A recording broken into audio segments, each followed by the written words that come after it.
Hello everyone, welcome back to the channel. Discuss करेंगे CTET previous year paper को।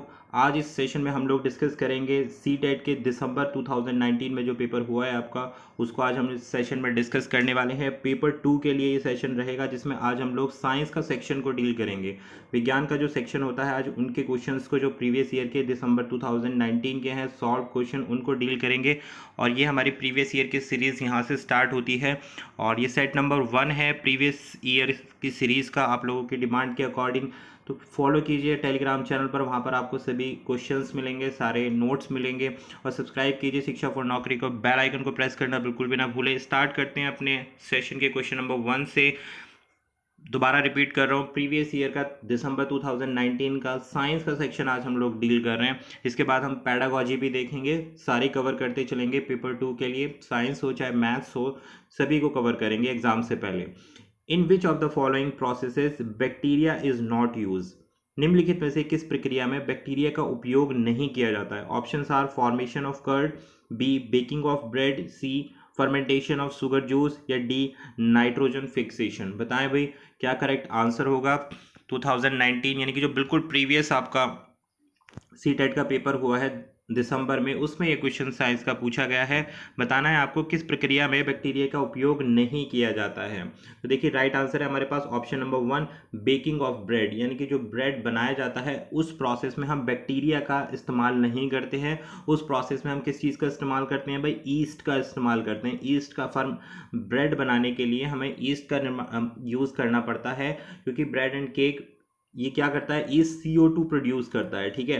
और जहाँ CO2 आ जाता है तो CO2 से क्या होता है? रेस्पायरेशन, श्वसन की प्रक्रिया स्टार्ट हो जाती है, जिसमें जो भी हमारा ब्रेड होता है उसमें कार्बन डाइऑक्साइड के गैस के बबल्स फिल्स हो जाते हैं, ठीक है। और इससे क्या होता है? वॉल्यूम इंक्रीज हो जाता है। तो बेकिंग ऑफ ब्रेड में हमारा क्या होता है कि भाई जो ब्रेड का जो साइज है, वॉल्यूम है, वो बढ़ जाता है। किसकी वजह से? ईस्ट की वजह से। ईस्ट क्या प्रोड्यूस करता है? CO2 क्या करता है? बबल फॉर्मेशन करता है। क्लियर है भाई कॉन्सेप्ट? आगे बढ़ेंगे क्वेश्चन नंबर 2 के साथ में।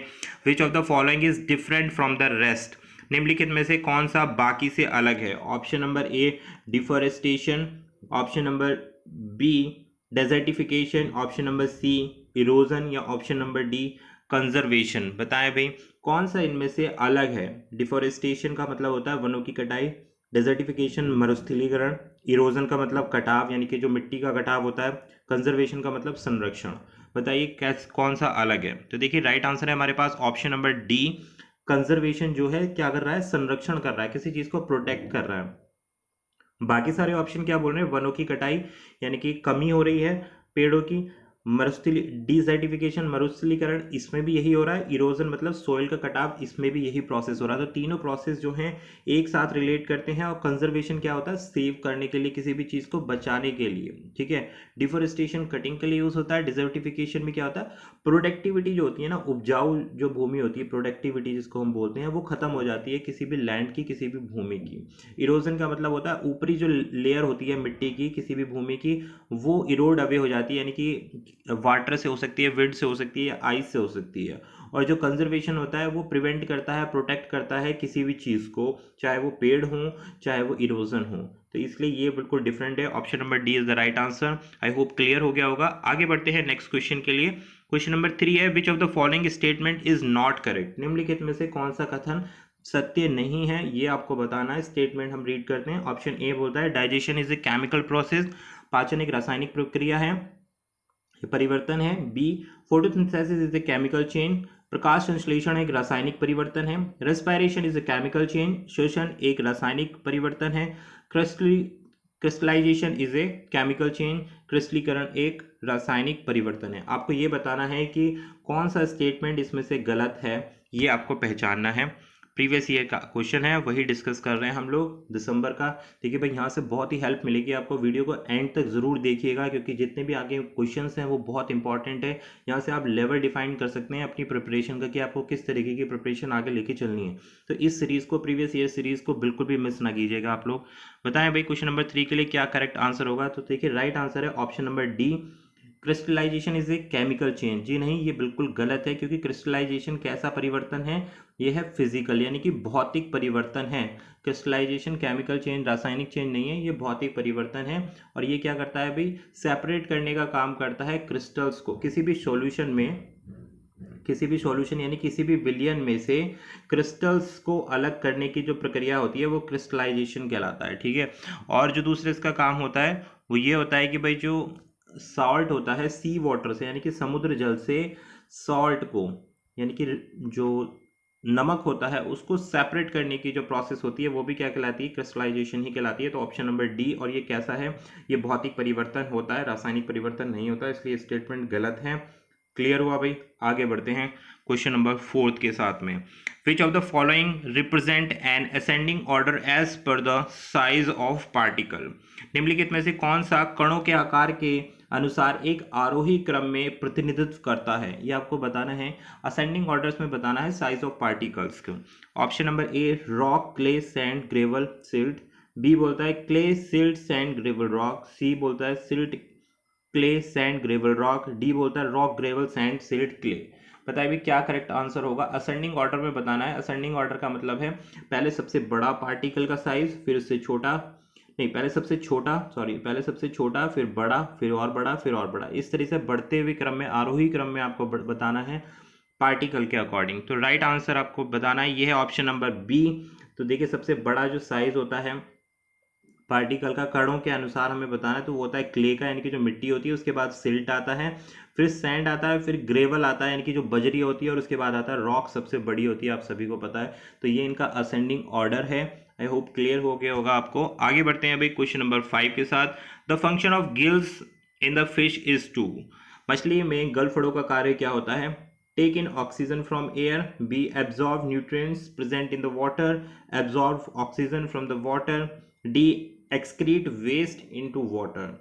जो गलफड़े होते हैं फिश के, ये बहुत ही इजी क्वेश्चन है भाई, सीटेट में इसी तरीके के क्वेश्चन मिलते हैं कि अगर एक क्वेश्चन का लेवल अप होगा तो दूसरा क्वेश्चन आपको नॉर्मलाइज फॉर्म में दिखाई देगा, जिससे कि आप लोग अच्छे से अटेम्प्ट कर सकें। तो बताएं भाई क्या करेक्ट आंसर होगा, गिल्स का क्या कार्य होता है। तो राइट आंसर है ऑप्शन नंबर सी। जिन लोगों ने भी सी ऑप्शन दिया है बिल्कुल करेक्ट है। Absorb dissolve oxygen from water, यानी कि जो पानी में जो मछली रहती है उस वाटर में जितनी भी डिजॉल्व ऑक्सीजन, घुलनशील जो ऑक्सीजन होती है उसको लेने का कार्य करते हैं जो गलफड़े होते हैं, जो गिल्स होते हैं फिश के। तो option number C is the right answer for question number 5। I hope आप सभी को क्लियर हो गए होंगे। और देखिए गिल्स जो है ब्लड वेसल्स, और जो ब्लड वेसल्स होती हैं और जो एक्सचेंज ऑफ गैसेज हैं, ये भी इनका फंक्शन होता है, तो इसको भी आप ध्यान रख लीजिए। गिल्स से ब्लड वेसल्स जो होते हैं सही से सप्लाई होते हैं, ब्लड में जो वेसल्स, ब्लड वेसल्स में जो ब्लड जाता है वो भी अच्छे से सप्लाई होता है। दूसरा जो विनिमयकरण होता है, गैसों का आदान प्रदान होता है, वो भी इन गिल्स के माध्यम से ही होता है, फिश में जो गिल्स होती हैं। आगे बढ़ेंगे नेक्स्ट क्वेश्चन के साथ में। क्वेश्चन नंबर 6 है हमारा। Which of the following can be use to complete an electric circuit if one run out of connecting wire, यदि कनेक्टिंग तार से कोई रन निकलता है तो निम्नलिखित में से किसका उपयोग इलेक्ट्रिक सर्किट का पूरा करने के लिए किया जाता है। मतलब कोई भी एक कनेक्टिंग वायर है वो अगर ब्रेक हो जाती है तो उस सर्किट को कंप्लीट करने के लिए किसका इस्तेमाल किया जाएगा, ये इस क्वेश्चन में बेसिकली पूछा गया है आपसे। Option number A paper strip, एक कागज की पट्टी का इस्तेमाल करेंगे, A rubber band, C a wooden stick, या डी अ ब्लेड। देखिए बहुत ही क्लियर है कि भाई वायर है तो कैसा होगा, इंसुलेटर होगा, ठीक है, सॉरी कंडक्टर होगा, इंसुलेटर नहीं होगा, कंडक्टर होगा, कंडक्टिंग मीडियम होगा। तो वायर ब्रेक हो गई है तो इसको कंप्लीट करने के लिए, सर्किट को कंप्लीट करने के लिए भी हमें एक कंडक्शन वायर चाहिए, यानी कंडक्टिंग मीडियम चाहिए। क्लियर है भाई। तो कंडक्टिंग मीडियम इन सारे ऑप्शन में क्या है, ऑप्शन नंबर डी। जिन लोगों ने भी डी ऑप्शन दिया, ब्लेड, क्योंकि हमें पाथ को क्या करना है, कंटिन्यूस करना है, लगातार करना है, क्लोज्ड सर्किट के फॉर्म में कंप्लीट करना है। तो इसके लिए हमें क्या, किस चीज़ की ज़रूरत होगी, एक कंडक्टर की ज़रूरत होगी, ठीक है। और कंडक्टर इनमें से क्या है, ब्लेड है, देखिए वुडन स्टिक इंसुलेटर है, रबर बैंड भी एक इंसुलेटर है, और पेपर भी इसको कंप्लीट नहीं कर पाएगा सर्किट को। तो परफेक्ट है हमारे पास ब्लेड, कंडक्टर के लिए काम करेगा। आगे बढ़ेंगे question number 7। Manjula is observing her image in a plane mirror, the distance between herself and mirror is 5 meters. She moves 1 meter toward the mirror. The distance between herself and her image now. देखिए ये हमारा प्रकाश से लिया गया question है। इस तरीके के क्वेश्चन आपको देखने के लिए मिलेंगे सी टेट में। आपको बताना है क्या करेक्ट आंसर होगा। मंजुला अपनी छवि एक प्लेन मिरर में देख रही है। खुद और दर्पण के बीच की दूरी उसकी, सपोज ये प्लेन मिरर है और यहाँ पर मंजुला खड़ी है, इसके बीच की दूरी कितनी है, 5 मीटर है। वह आईने की तरफ 1 मीटर चलती है, अब वो 1 मीटर और बढ़ गई है। अब उसकी इमेज और छवि के बीच की दूरी क्या होगी, ये आपको बताना है। मतलब 1 मीटर होगी, 4 मीटर होगी, 8 मीटर होगी या फिर 10 मीटर होगी। बताइए भाई क्या करेक्ट आंसर रहेगा क्वेश्चन नंबर 7 के लिए। भाई 5 मीटर पहले दूरी थी, 1 मीटर और खिसक गई है, कितनी रह गई, अब दोनों के बीच की दूरी कितनी रह गई, 4 मीटर रह गई। लेकिन दूरी किसकी पूछ रहा है, यहाँ मंजुला खड़ी है, इसकी जो इमेज इस मिरर में बन रही है उसके डिस्टेंस पूछ रहा है, वो कितनी होगी। कौन सा मिरर है, प्लेन मिरर है। तो प्लेन मिरर की आपको स्पेसिफिकेशन पता होनी चाहिए कि मंजुला 1 मीटर मूव करी है तो उसकी इमेज कितनी चली जाएगी, तो उसकी इमेज जो है 4 मीटर पीछे चली जाएगी। भाई ये प्लेन मिरर है, सपोज ये प्लेन मिरर है, ये मंजुला है, 4 मीटर इनकी बीच की दूरी है, तो जो इसकी इमेज बनेगी तो वो पीछे मिलेगी 4 मीटर पे। तो टोटल डिस्टेंस कितनी होगी, 4 + 4 8 मीटर हो गई। तो option number C is the right answer, 8 metre. Clear हुआ भाई। आगे बढ़ते हैं नेक्स्ट क्वेश्चन के साथ में। नेक्स्ट क्वेश्चन लेते हैं, question number 8। The pendulum oscillate 30 times in 3 second, choose the correct statement from among the following. एक पेंडुलम 30 सेकंड में 30 बार दोलन करता है, निम्नलिखित में से कथन कौन सा सही है, ये आपको बताना है। पेंडुलम का क्वेश्चन है। ऑप्शन नंबर ए बोलता है it's time period is 10 second and frequency 3 hertz, time period is 0.1 second, frequency 10 hertz, time period 10 second, frequency 0.3 hertz, time period 0.3 second, frequency 0.3 hertz. बताइए क्या होगा करेक्ट आंसर क्वेश्चन नंबर 8 के लिए, बताएं भाई। देखिए जो इसका करेक्ट आंसर रहेगा वो है हमारे पास ऑप्शन नंबर बी। जो इसका टाइम पीरियड निकल के आएगा वो आएगा 0.1 सेकंड, और जो फ्रीक्वेंसी निकल के आएगी वो 10 सेकंड आएगी, क्योंकि नंबर ऑफ ऑसिलेशंस कितने दिए हैं, एन की वैल्यू कितनी दी गई है 30, टी की वैल्यू कितनी दी गई है, यानी कि टोटल टाइम 3 सेकंड्स दिया गया है। इसमें हम फॉर्मूले का इस्तेमाल करेंगे, यानी कि फ्रीक्वेंसी इज इक्वल टू 1/टाइम पीरियड। बस ये यहाँ से हमें फ्रीक्वेंसी कैलकुलेट करनी है और टाइम पीरियड हमें निकालना होगा। तो time period, time taken to complete oscillation, ये निकल के आएगा हमारे पास 0.1। 0.1 को यहाँ रख देंगे तो क्या आ जाएगा हमारे पास, F is equal to frequency निकाल रहे हैं हम, 1/टाइम पीरियड 0.1 कैलकुलेट होके आएगा, ठीक है। और फ्रीक्वेंसी हो जाएगी आपके पास 10 हर्ट्ज, तो फ्रीक्वेंसी हो जाएगी 10 हर्ट्ज और टाइम पीरियड 0.1 सेकंड। इस ऑप्शन के अकॉर्डिंग मैंने निकाला। देखिए टाइम पीरियड आप कैलकुलेट ना भी करें तो भी आप ऑप्शन में फिट करके देख सकते हैं कि टाइम पीरियड 0.1 सेकंड यहाँ दिया है, 0.3 सेकंड यहाँ दिया है, तो इसके अकॉर्डिंग भी आप कैलकुलेट करके देख सकते हैं। तो राइट आंसर हमारे पास है option number B for question number 8। आगे बढ़ेंगे क्वेश्चन नंबर 9 के साथ। आइडेंटिफाइड द इनकरेक्ट स्टेटमेंट, आपको गलत स्टेटमेंट की पहचान करनी है। ऑप्शन ए बोलता है ball bearing are used to increase the friction between parts of the machine. B बोलता है friction between two surface in contact can never be eliminated on earth. C बोलता है rolling friction is less than sliding friction.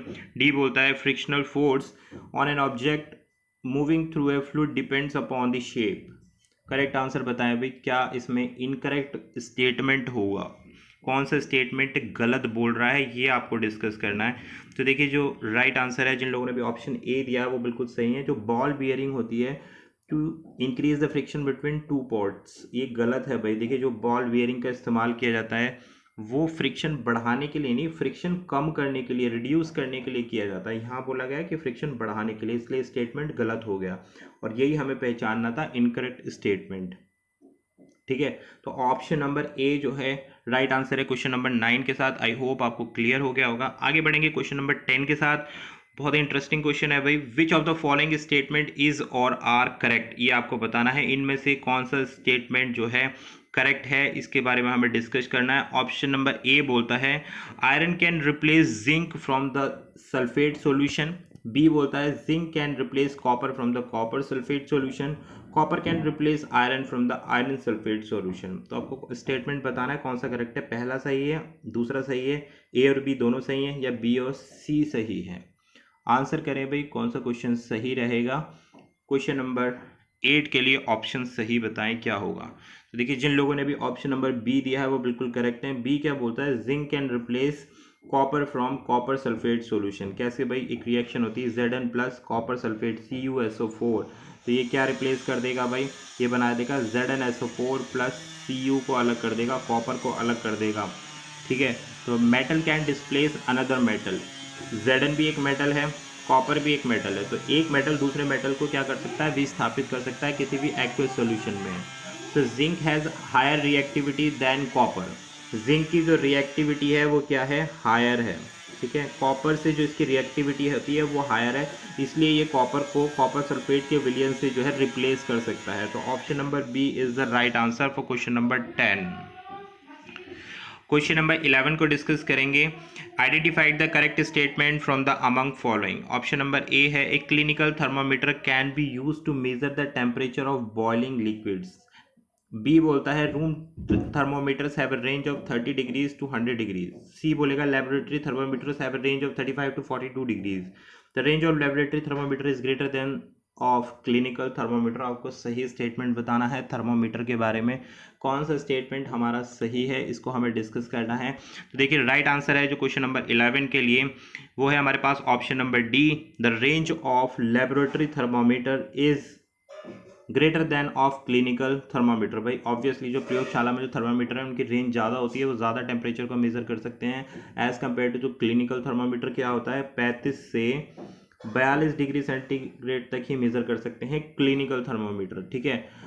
ये केवल जो clinical thermometer होते हैं क्या करते हैं, बॉडी का टेम्परेचर ही मेज़र करते हैं, लेकिन लेबोरेटरी थर्मामीटर का जो इस्तेमाल होता है वो किसी भी ऑब्जेक्ट के टेम्परेचर को मेज़र करने के लिए भी किया जा सकता है। और ये इनकी जो रेंज होती है वो होती है, लेबोरेटरी वाले जो थर्मामीटर होते हैं इनकी रेंज होती है 10 डिग्रीज टू 110 डिग्रीज सेंटीग्रेड तक होती है लेबोरेटरी। तो इसलिए लेबोरेटरी का जो रेंज है वो ज़्यादा है, क्लिनिकल का कम है, क्योंकि बॉडी का टेम्परेचर ही मेज़र करते हैं only 35 to 40 degree centigrade. I hope आपको बहुत अच्छे से क्लियर हो गया होगा। आगे बढ़ेंगे क्वेश्चन नंबर 12 के साथ। Which of the following statement is or are correct. Iron can replace, भाई ये क्वेश्चन रिपीट हो गया है दोबारा से, सॉरी फॉर दिस क्वेश्चन, ये क्वेश्चन हमारा रिपीटेड हो चुका है, इसको हम डिस्कस कर चुके हैं। नेक्स्ट क्वेश्चन के साथ बढ़ते हैं। क्वेश्चन नंबर 13 लेते हैं। Identified the incorrect statement. Incorrect statement को हमें पहचानना है। The calorific value of kerosene is more than that of coal.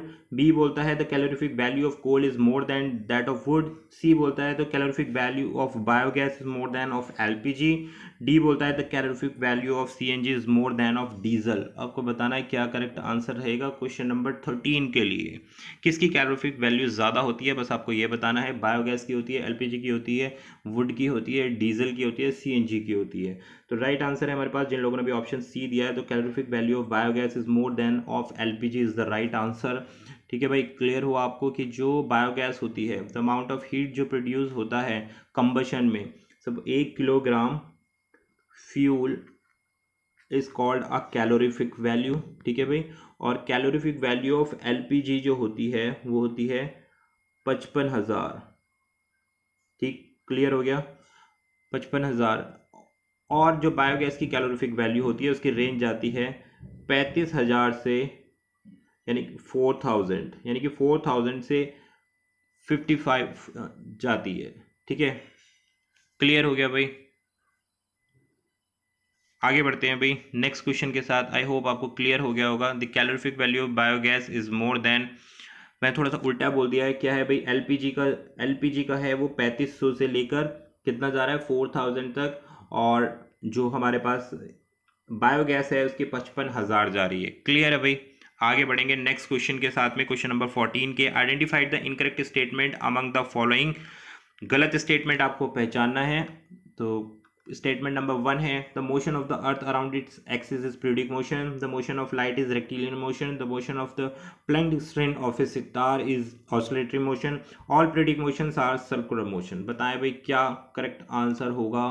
Question number 14 discuss कर रहे हैं हम लोग, बताएं फटाफट से क्या राइट आंसर रहेगा क्वेश्चन नंबर 14 के लिए। देखिए जो करेक्ट आंसर है ऑप्शन नंबर डी, जिन लोगों ने भी डी ऑप्शन दिया वो बिल्कुल करेक्ट है। All periodic motions are circular motion, ये राइट आंसर है क्वेश्चन, क्योंकि जो motion that replaces is regular interval is called a periodic motion, यानी कि जो अपने मोशन को एक निश्चित समय अंतराल बाद रिप्लेस करता है वो क्या कहलाता है, पीरियडिक मोशन कहलाता है। तो इसलिए ऑप्शन ऑप्शन बोलता है all periodic motion are circular motion, ऐसा बिल्कुल भी नहीं है कि सारे के सारे पीरियोडिक मोशन जो है सर्कुलर ही होंगे, ऐसा कहीं भी नहीं है। यही हमें पहचानना है कि इनकरेक्ट स्टेटमेंट क्या बोल रहा है। इनकरेक्ट स्टेटमेंट यही बोल रहा है कि पीरियोडिक मोशन जो है सर्कुलर हो सकते हैं, बिल्कुल सही है, लेकिन ज़रूरी नहीं है सभी के सभी पीरियोडिक मोशन सर्कुलर हो, किसी और फॉर्म में भी हो सकते हैं। क्लियर है। आगे बढ़ेंगे क्वेश्चन नंबर 15 के साथ। आज के सेशन का लास्ट रहेगा क्वेश्चन ये, which of the following statement is or are correct regarding the image formation in the plane mirror. निम्नलिखित में से कौन सा जो स्टेटमेंट है वो छवि निर्माण के संबंध में सही है। Option number A, image is erect, प्रतिमा खड़ी है, इमेज इज रियल, वास्तविक है, image is literally inverted, D the image size is same as that of object. आपको बताना है कौन सा करेक्ट है प्लेन मिरर के रिगार्डिंग, जो हमारा समान दर्पण होता है उसके अकॉर्डिंग कौन सा बिल्कुल सही है, ये आपको आंसर करना है। बताएं भाई, A B C D option में से कौन से स्टेटमेंट आपके पास सही है। तो राइट आंसर है बी, जिन लोगों ने भी बी ऑप्शन दिया बिल्कुल सही है। बी क्या बोलता है, ए सी डी, इमेज सीधी बनती है भाई। डी और सी क्या है, इमेज जो है लिटरली इन्वर्टेड बनती है, उल्टी हो जाती है। और image size is same that of object, वस्तु का आकार के बराबर ही हमारी प्लेन मिरर में ऑब्जेक्ट बनती है, क्योंकि जो प्लेन मिरर होता है वो वर्चुअल और इरेक्ट इमेज बनाता है। हमेशा ध्यान रखना, प्लेन मिरर क्या बनाएगा, वर्चुअल और इरेक्ट। इरेक्ट का मतलब होता है सीधी, वर्चुअल का मतलब होता है कि भाई वास्तविक नहीं, अवास्तविक इमेज बनाता है, जिसमें जैसे हमारे जो घरों में जो मिरर लगे रहते हैं वो प्लेन मिरर होते हैं, तो जो उसमें इमेज होती है वो वर्चुअल इमेज होती है और सीधी होती है, यानी कि इरेक्ट होती है। साइज ऑफ इमेज जो है वो ऑब्जेक्ट की इमेज के बिल्कुल बराबर होता है, यानी कि जो हमारा साइज है वही हमारा साइज इमेज में दिखाई देता है। और इमेज फॉर जो बनती है is far behind the mirror of the image, literally inverted होती है। तो सारे के सारे ऑप्शन हमारे पास सही है, एक्सेप्ट जो ये बोल रहा है इमेज इज रियल, बिल्कुल गलत है। रियल इमेज नहीं बनती है, वास्तविक बनती है, एक काल्पनिक इमेज बनती है प्लेन मिरर के अंदर। तो ऑप्शन बी ही गलत है, बाकी के सारे सारे ऑप्शन सही है। प्लेन मिरर के रिस्पेक्ट में किसकी बात हो रही है, समान दर्पण के रिस्पेक्ट में बात हो रही है। तो ऑप्शन नंबर बी बिल्कुल हमारा क्लियर हुआ। तो ये थे हमारे साइंस के सेक्शन के दिसंबर 2019 प्रीवियस ईयर के क्वेश्चन, जिसको आज हमने डिस्कस किया। इसी तरीके से नेक्स्ट सेशन में हम लोग, ये सीरीज हमारी कंटिन्यू रहेगी। सेशन पसंद आया तो लाइक शेयर सब्सक्राइब जरूर से करें और टेलीग्राम चैनल पर जरूर फॉलो करें। सीटेट 2020 प्रिपरेशन के लिए सब्सक्राइब कीजिए शिक्षा